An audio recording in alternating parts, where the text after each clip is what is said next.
Hi everyone, welcome back again. तो हमारी SSC CGL 2022 की प्रीलिम्स जीएस पेपर सॉल्यूशन की सीरीज में एक और हमारी ये वीडियो होगी जिसके अंदर हम 7 दिसंबर की शिफ्ट 2 का डिस्कशन करेंगे।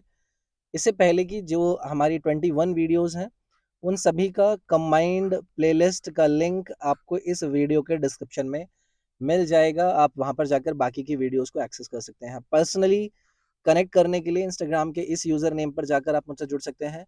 ये मेरे टेलीग्राम का नाम है। इन दोनों के डायरेक्ट लिंक भी आपको इस वीडियो के डिस्क्रिप्शन में मिल जाएंगे।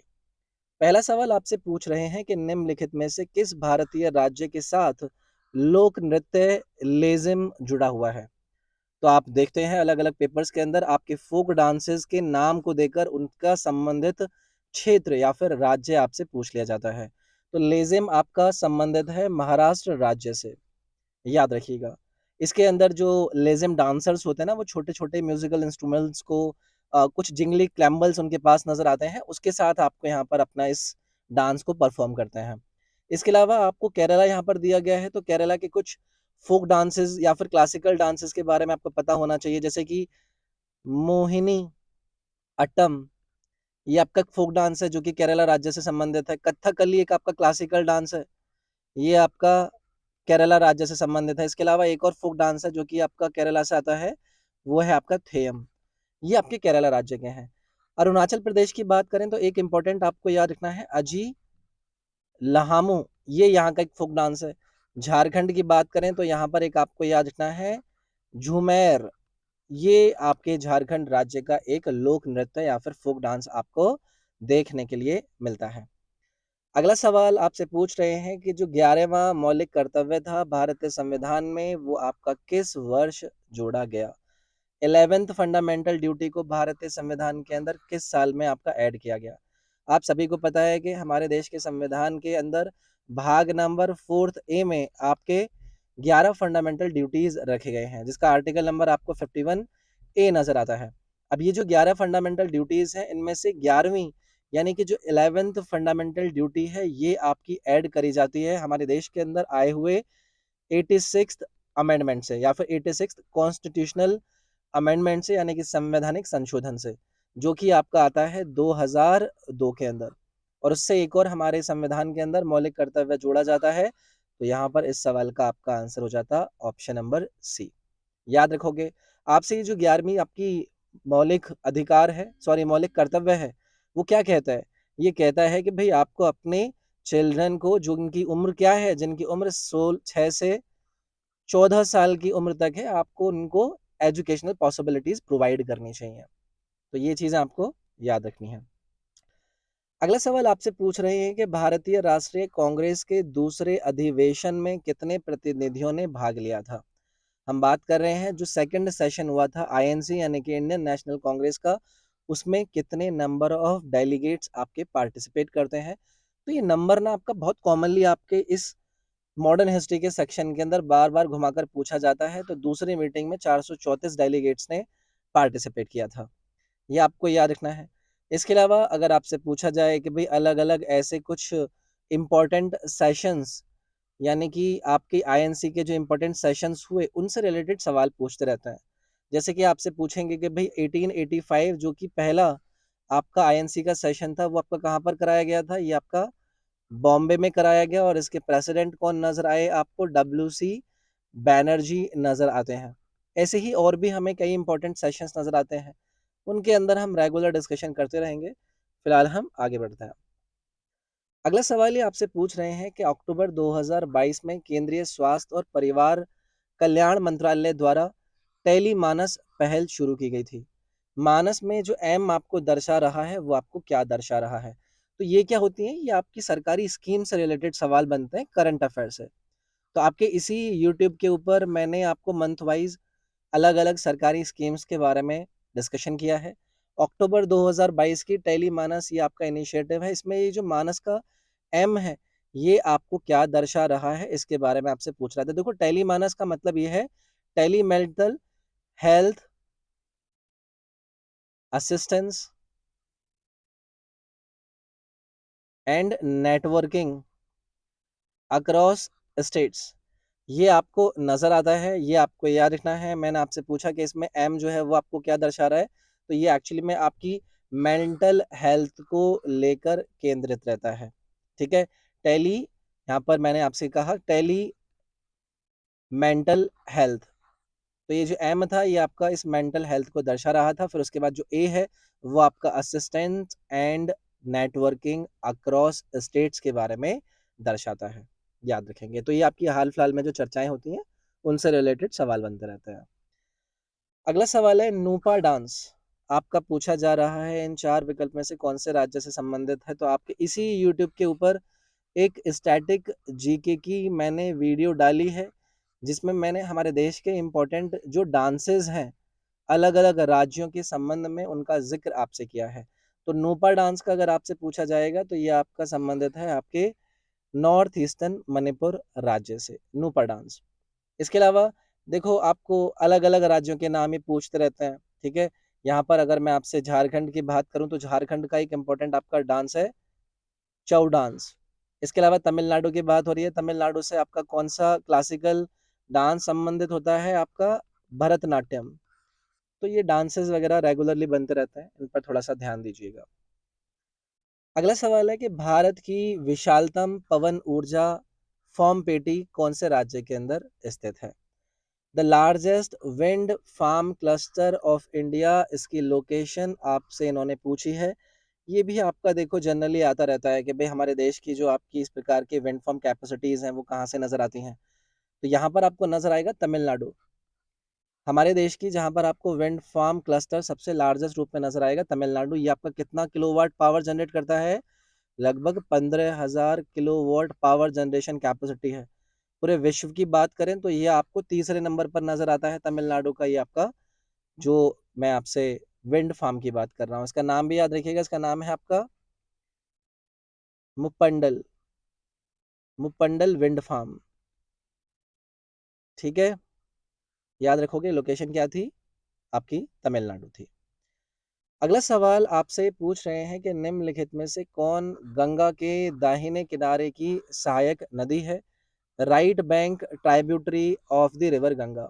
आपके इसी यूट्यूब पर एक आपकी स्टैटिक जीके की वीडियो डली हुई है, जिसके अंदर मैंने आपसे ड्रेनेज सिस्टम या फिर इंपॉर्टेंट रिवर्स ऑफ इंडिया का जिक्र किया है।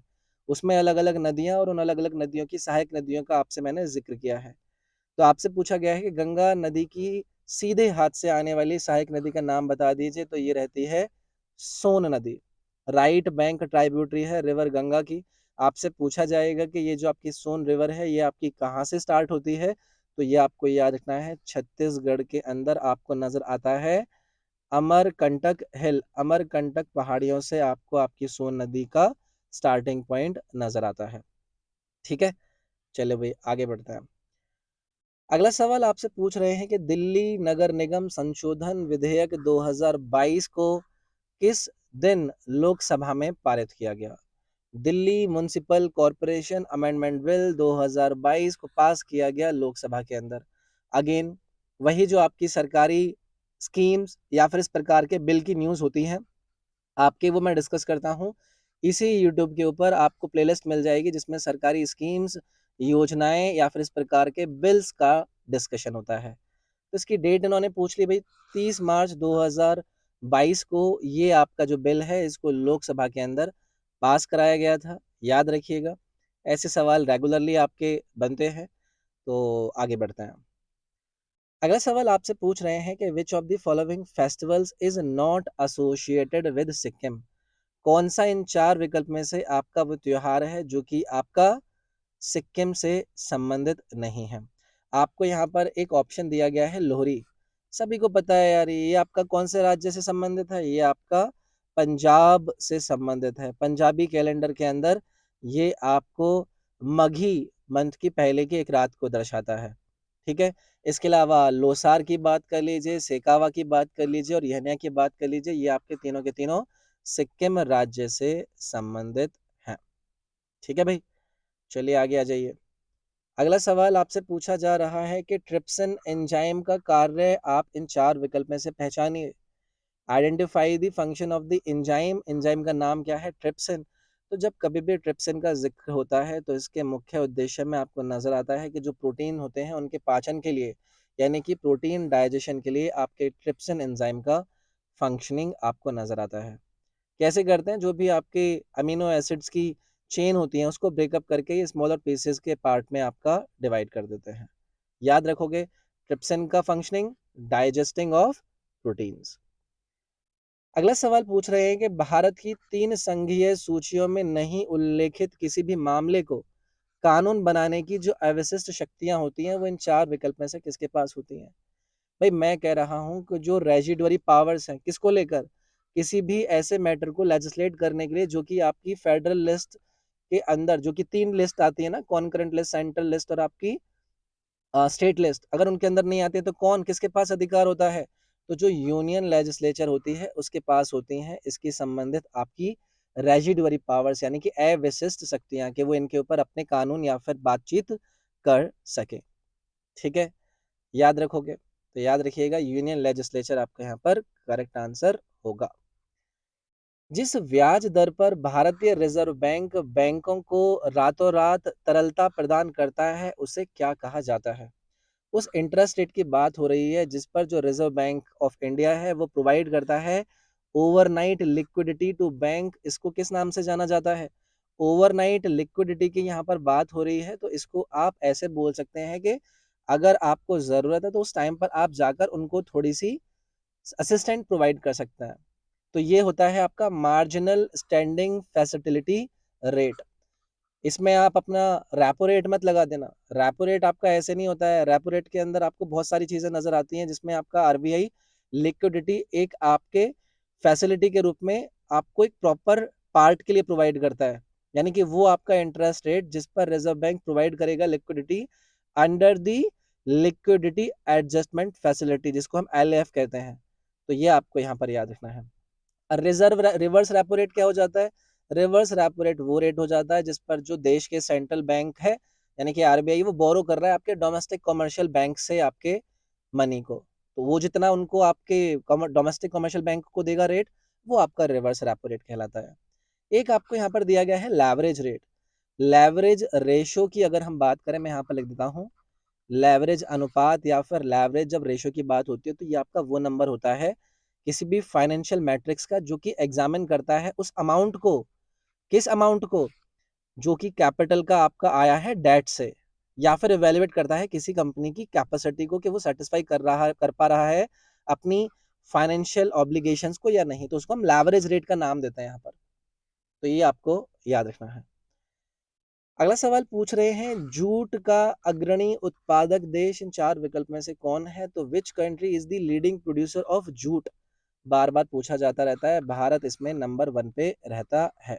जूट उत्पादन की हम बात करें तो वर्ल्ड का टॉप एक्सपोर्टर फिनिश्ड जूट का और रॉ जूट का हमारा देश नजर आता है। ब्राजील की अगर बात हो तो ये आपका किस में नंबर 1 पर नजर आता है? ये आपको कॉफी प्रोडक्शन में पहले नंबर पर नजर आते हैं। चाइना की बात करें तो ये आपके राइस के अंदर पहले नंबर पर आते हैं। कोलंबिया की बात करें तो ये कॉफी के अंदर भी अपना अच्छा खासा योगदान रहता है। इसके अलावा ये अवोकाडो और पाम ऑयल, इसका भी एक्सपोर्ट बहुत अच्छे स्तर पर करते हैं। तो ये बातें और एक्स्ट्रा आप याद रखिएगा। अगला सवाल आपसे पूछ रहे हैं कि तंजावुर किस राजवंश की राजधानी थी? तंजावुर की बात कर रहा हूँ। कैपिटल थी इन 4 विकल्प में से किस डायनेस्टी की? पता नहीं कितनी बार आपका एसएससी सवाल का पूछ चुका है। तो तंजावुर बोल दीजिए या फिर इसका नाम बोल दीजिए आप तंजौर। ये आपकी कैपिटल रहा करती थी चोला साम्राज्य की। ठीक है, जिसको किसके द्वारा, अगर मैं चोला साम्राज्य की बात कर रहा हूं तो इसको आपका किसके द्वारा फाउंड किया गया? This was found by Vijayalaya, Vijay, गलत स्पेलिंग लिख दी, विजयालय। ठीक है, तो इसकी कैपिटल के रूप में आपको ये नजर आती है। ठीक है भाई, चलिए आगे आइए। अगला सवाल देखो आपसे क्या पूछ रहे हैं कि इन 4 विकल्प में से किसे आप एक ग्रुप के रूप में देखते हैं, सेल्स के ग्रुप में देखते हैं, जिसका स्ट्रक्चर और फंक्शन आपका सेम होता है? एकदम आसान सा सवाल है। बायोलॉजी के अंदर सेल बायोलॉजी का बेसिक सा सवाल है, तो आपके सेम स्ट्रक्चर एंड फंक्शन वाले सेल्स के ग्रुप को, समूह को आप ऊतक कहते हैं, टिश्यू कहते हैं। और ऐसे ही टिश्यू मिलकर आपके ऑर्गन का निर्माण करते हैं और ऐसे ही ऑर्गन मिलकर आपके ऑर्गन सिस्टम का निर्माण करते हैं। तो यहाँ पर आपका ऑप्शन नंबर सी होता करेक्ट। अगला सवाल है कि कौन सा नियम संगीत के स्वरों पर आधारित है? इन 4 विकल्प में से कौन सा वो लॉ है जो कि म्यूज़िक के नोट्स पर आधारित है? तो देखो इनमें आपको एक ऑप्शन दिया गया है लॉ ऑफ ऑक्टेव्स। अब अगर किसी को पता होगा कि भई आपका है क्या, तो इसके लिए अंदर थोड़ी-सी प्रॉब्लम होगी। तो देखो जो 56 एलिमेंट्स हैं, जो कि शुरुआती दौर में यानी कि 1864 के टाइम में एलिमेंट्स जिनको मैं तत्व के रूप में भी कहते हैं, ठीक है? तत्व बोल दीजिए, एलिमेंट्स बोल दीजिए, तो 1864 के अंदर जो 56 एलिमेंट्स उस टाइम पर नोन थे, उनको यहाँ पर अटेम्प्ट किया गया कि इनको ये प्रॉपर्ली इनके ऑक्टेव्स के आधार पर अरेंज करें। यहाँ पर इन्होंने क्या किया कि जो एटॉमिक मास है, उसके हिसाब से इनको सॉर्ट किया और उनके असेंडिंग ऑर्डर में आपको लगा दिया। तो ये कहा गया कि भई ये एक प्रकार का म्यूज़िकल नोट्स पर बेस्ड आपका एक नियम है, ठीक है? तो ऑक्टेव्स का नियम आप यहाँ पर याद रखिएगा, जो कि आपके म्यूज़िक के नोट्स पर बेस्ड आपको नज़र आता है। नवंबर 2022 में सर्वोच्च न्यायालय ने आर्थिक रूप से कमजोर वर्ग यानी कि ईडब्ल्यूएस से संबंधित लोगों को कितने प्रतिशत आरक्षण प्रदान करने वाले 103वें संवैधानिक संशोधन की वैधता को बरकरार रखा। चर्चाओं में आपके ऐसे जो आपका अगर कोई भी इस प्रकार के कॉन्स्टिट्यूशनल अमेंडमेंट होते हैं, इस पर रिलेटेड अगर सुप्रीम कोर्ट यहाँ पर अपहेल्ड कर दे उसकी वैलिडिटी को, तो आपका चर्चाओं में बन जाता है। तो 10% यहाँ पर आपका करेक्ट आंसर रहेगा। ये अमेंडमेंट याद रखिएगा 103rd वाला आपका ये अमेंडमेंट था, आपका 2019 के अंदर आया था, जहाँ पर 10% ईडब्ल्यूएस यानी कि इकोनॉमिकली वीकर सेक्शन को रिजर्वेशन देखने की यहाँ पर बात करी गई थी। याद रखना है, ठीक है? तो 2002 के अंदर सुप्रीम कोर्ट के अंदर केस चल रहा था, तो इन्होंने भी यहाँ पर क्या करा, बरकरार रखा, अपहेल्ड रखा इसकी वैलिडिटी को। 10% आपको यहाँ पर याद रखना था। अगला सवाल है ग्रामीण भूमिहीन श्रम रोजगार गारंटी कार्यक्रम निम्नलिखित में से किस पंचवर्षीय योजना में शुरू किया गया? The rural landless labour employment guarantee programme यानी कि RLEGP को स्टार्ट किया गया इन 4 विकल्प में से दिए गए कौन सी पंचवर्षीय योजनाओं के अंदर? तो देखो पंचवर्षीय योजनाओं के अंदर जो कुछ इंपॉर्टेंट फैक्ट होते हैं उनके रिलेटेड सवाल आपसे पूछ ले जाते हैं। किसी किसी के अंदर कोई प्रकार का आपका प्रोग्राम लॉन्च करा गया तो उसको लेकर आपका पूछ लिया जाएगा। तो ये आपका लॉन्च करा गया आपकी छठी पंचवर्षीय योजना के अंदर, ठीक है? तो इंदिरा गांधी जी ने यहाँ पर रीऑर्गेनाइज किया जो आपका एक फूड फॉर वर्क प्रोग्राम था ना, उसको उन्होंने यहाँ पर रीऑर्गेनाइज किया, फिर फाइनली इसको आपका सामने रखा था। तो छठी पंचवर्षीय योजना के अंदर आपका ये सामने आया था। इसको याद रखिएगा कल को अगर ये आपसे पूछ लिया जाए। निम्नलिखित में से कौन सी पुस्तक आर्यभट्ट द्वारा लिखी गई थी? आपके इसी यूट्यूब के ऊपर इम्पोर्टेंट बुक्स एंड ऑथर से रिलेटेड एक वीडियो मैंने स्टैटिक जीके की प्लेलिस्ट के अंदर ऐड की हुई है, ज़रूर देखिएगा। इनमें पूछा गया है कि कौन सी बुक आपके आर्यभट्ट जी के द्वारा लिखी गई, तो इसमें आपको एक बुक दिख रही है, नाम है उसका आर्यभट्टियम। ये आपको याद रखना है, ये आर्यभट्ट जी के द्वारा लिखी गई थी। तो आर्यभट्ट जी के बारे में अगर हम बात करें तो एक भारतीय गणितज्ञ यानी कि इंडियन मैथमेटिशियन के रूप में जाने जाते हैं और इसके अलावा इन्होंने संस्कृत एस्ट्रोनॉमिकल ट्रीटाइज के अंदर भी अपना काफ़ी बड़ा योगदान दिया है। ये आपको याद रखनी है। तो यहाँ पर ये आपका आर्यभट्ट हो गया। इसके अलावा देखो यहाँ पर आपको एक नाम दिया गया है धातुपथा। धातुपथा किसके द्वारा लिखी गई बुक है? ये है आपकी भीमसेना के द्वारा। इसके अलावा नाट्य शास्त्र आपको यहाँ पर दी गई है, ये किसके द्वारा लिखी गई है? ये लिखी गई है आपके भरत मुनि जी के द्वारा। एक आपको यहाँ पर दी गई है रोमक सिद्धांता, ये आपके किसके द्वारा लिखी गई? वाराह मिहिर के द्वारा। इन लोगों के भी नाम याद रखिएगा और इनकी रचनाओं के बारे में भी आप याद रखिएगा। अगला सवाल है कि निम्नलिखित में से कौन सा 1857 के विद्रोह का मुख्य केंद्र नहीं था? 1857 का इन 4 विकल्प में से कौन एक मुख्य केंद्र नहीं था? कानपुर था, सभी को पता है था, बरेली था, सभी को पता है था, लखनऊ था, सभी को पता है था। तो इन सभी के डिस्कशन आप देखते हैं हमारे 1857 के आपके क्रांति के अंदर। अगर मैं लखनऊ की बात करता हूँ तो लखनऊ के बारे में आपको पता है तो यहाँ पर आपकी अवधी किंगडम हुआ करती थी, ठीक है? अवधी किंगडम के आपको यहाँ पर बेगम हजरत महल भी नजर आएंगी, ठीक है? तो ये कुछ संबंधित नाम है। कानपुर की बात करें तो कानपुर में आपको नजर आए थे नाना साहेब, ठीक है? नाना साहेब नजर आए, पेशवा जी बाजी राव द्वितीय के अडॉप्टिंग सन थे, जिनको यहाँ पर सरप्राइजिंग का चार्ज लेने का मौका मिला था, तो इनके अडॉप्टेड सन नाना साहेब यहाँ पर आपके इन्वॉल्व नजर आए। तो ये छोटी छोटी बातें आपको याद रखनी होती हैं, इनको भी याद रखिएगा। अगला सवाल है कि निम्नलिखित में से कौन सी नदी बेसिन उड़ीसा में मौजूद है? विच ऑफ द फॉलोइंग जो रिवर बेसिन है वो आपका उड़ीसा के अंदर आपको लोकेशन नजर आता है? महानदी यार। नदियों के मैपिंग के अंदर हमने इन सभी चीजों को बहुत आसानी से जाना। सभी को पता है कि उड़ीसा महानदी आपका वो वाला रीजन है जहां से निकलती हुई नजर आती है, तो एकदम आप याद रखिएगा। इसके अलावा ये भी याद रखिएगा, इसके ऊपर एक इंपॉर्टेंट डैम नजर आता है जिसको हम जानते हैं आपका हीराकुंड डैम के नाम से। ये आपका इसी नदी के ऊपर आपका बना हुआ है, यानी कि महानदी के ऊपर आपका बना हुआ है। चलिए आगे आ जाइए। संविधान दिवस आपका कब मनाया जाता है? एकदम आसान सा सवाल। 26 नवंबर को आपका संविधान दिवस मनाया जाता है। एवरी ईयर नवंबर 26 आपका संविधान दिवस हमारे देश के अंदर मनाया जाता है। कॉन्स्टिट्यूशनल डे बोल दीजिए, कुछ भी बोल दीजिए। तो यहाँ पर भीमराव यानी कि हमारे भीमराव जी को मेमोरियल में आपका ये जो इनॉग्रेल कॉन्स्टिट्यूशन डे है वो 2015 से आपका रेगुलरली मनाया जाता है। ठीक है, इसके अलावा आगे बढ़ते हैं। अगला सवाल आपसे पूछ रहे हैं कि राष्ट्रीय मंडल युवा खेलों के पहले एडिशन को किस वर्ष में या फिर किस जगह पर आयोजित किया गया था? First edition Commonwealth youth game. आपके इसी 2022 के सीजीएल के पेपर के अंदर इसका नाम पूछा था इन्होंने, मतलब साल पूछा था कि जो भाई आपका फर्स्ट एडिशन है बताइए ये आपका कब आयोजित किया गया था सबसे पहली बार। तो अगर आपसे पूछा जाए कि सबसे पहली बार ये आपका कब हुआ, तो ये आपका आयोजित कराया गया सबसे पहली बार 2008 के अंदर। और आपसे पूछ रहे हैं कि इसका ये आपका कराया कहाँ पर गया, तो यहाँ पर आपको नजर आएगा एडिनबर्ग। एडिनबर्ग के अंदर आपके ये कॉमनवेल्थ यूथ गेम का पहला नजर आया एडिशन। तो ऐसी चीजें आपकी रेगुलरली बनती हैं, याद रखिएगा। अगला सवाल है, तैराकी में निम्नलिखित में से कौन सा स्ट्रोक बाहर के पूल में गोता लगाने से शुरू नहीं होता है? अभी आपके स्पोर्ट्स जो टर्म्स होती है ना, खेल से संबंधित जो शब्द होते हैं उससे रिलेटेड सवाल है। अब इनमें पूछा गया है कि which of the following stroke swimming के अंदर वो आपका नहीं है संबंधित के वो उससे आप स्टार्ट करें अपनी डाइव को पूल के अंदर। बैक स्ट्रोक दिया गया, बैक स्ट्रोक से कैसे कोई अपनी स्विमिंग को स्टार्ट कर सकता है? ठीक है, बैक स्ट्रोक क्या होता है? स्विमिंग के अंदर होता है जिसमें आप नहीं स्टार्ट कर सकते with a dive in the pool. ठीक है, तो याद रखिएगा आउटसाइड को रूप में अगर आप देखोगे वो आपको नजर आएगा बैक स्ट्रोक के रूप में, यानी कि बाहर की तरफ आपको जो नजर आता है।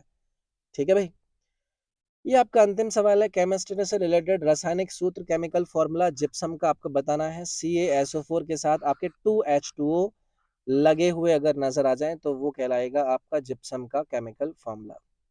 ठीक है भाई, तो ये थी आपकी वीडियो। पसंद आई तो प्लीज़ लाइक कीजिएगा, वीडियो को शेयर कर सकते हैं, चैनल को सब्सक्राइब करके ये बेल आइकन दबा के ऑल वाला ऑप्शन ज़रूर चूज़ कीजिएगा। जो आपकी प्लेलिस्ट है उसका link, Instagram link, Telegram link और बाकी के इंपॉर्टेंट लिंक भी आपको इस वीडियो के डिस्क्रिप्शन में मिल जाएंगे, उनको भी आप देख सकते हैं। मिलते हैं आपसे अगली वीडियो के अंदर, ख्याल रखिएगा अपना।